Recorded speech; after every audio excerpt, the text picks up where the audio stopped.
Layman's evangelical fellowship విశ్వాసమే విజయము అనుదిన ధ్యానములు March 9వ తారీఖు.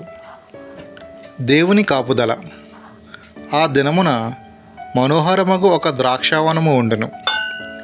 యెహోవా అను నేను దానిని కాపు చేయుచున్నాను. ప్రతి నిమిషమున నేను దానికి నీరు కట్టుచున్నాను. ఎవడను దాని మీదికి రాకుండానట్లు దివారాత్రము దాన్ని కాపాడుచున్నాను. యెషయా గ్రంథము 27వ అధ్యాయము 2-3 వచనములు. మనము శక్తిగల రక్షకునికి చెందిన వారమని మనకు తెలుసు. ఆయన మన క్షేమమును గమనిస్తూ మనలను కాపు కాస్తూ ప్రతి నిమిషము నీరు కట్టుచున్నాడు. నేను బైబిలు చదువుచున్నప్పుడు దేవుని యొక్క నమ్మకత్వాన్ని నిరూపించిన మనుషుల పట్టికను చూచినప్పుడు నా హృదయం కృతజ్ఞతతో కరిగిపోతుంది. అబ్రహాము, యోసేపు, మోషే, ఏలియా వంటి వారు లోకమును లేదా లోక ఘనతను వెదకలేదు. వారు జీవము గల దేవుని వెదికినారు మరియు వారు ఆయన నమ్మకత్వాన్ని చూచారు. వారి సహాయార్థము కోరేషు వంటి వారిని దేవుడు లేపాడు. మనకు సహాయము చేయడానికై అన్యజనులను సైతం దేవుడు లేపుతాడు. దేవుడు మనకు కావలసిన అవసరతలను కుమ్మరించగలడు. మన శత్రువు బయట కాదు గాని మనలోనే ఉన్నాడు. ఆ ప్రాచీన పురుషుడు తిరిగి లేవకుండానట్లు మెలకువ కలిగి ప్రార్థన చేయాలి. వెలుపలనున్నవారు ఎవరునూ మనకు హాని కలిగించలేరు.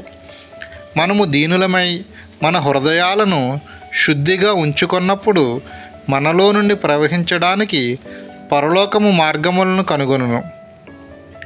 తనను తానే వెతుకువాడు చివరికి కనబడకుండా పోయేటంత సూక్ష్మంగా అయిపోతాడు.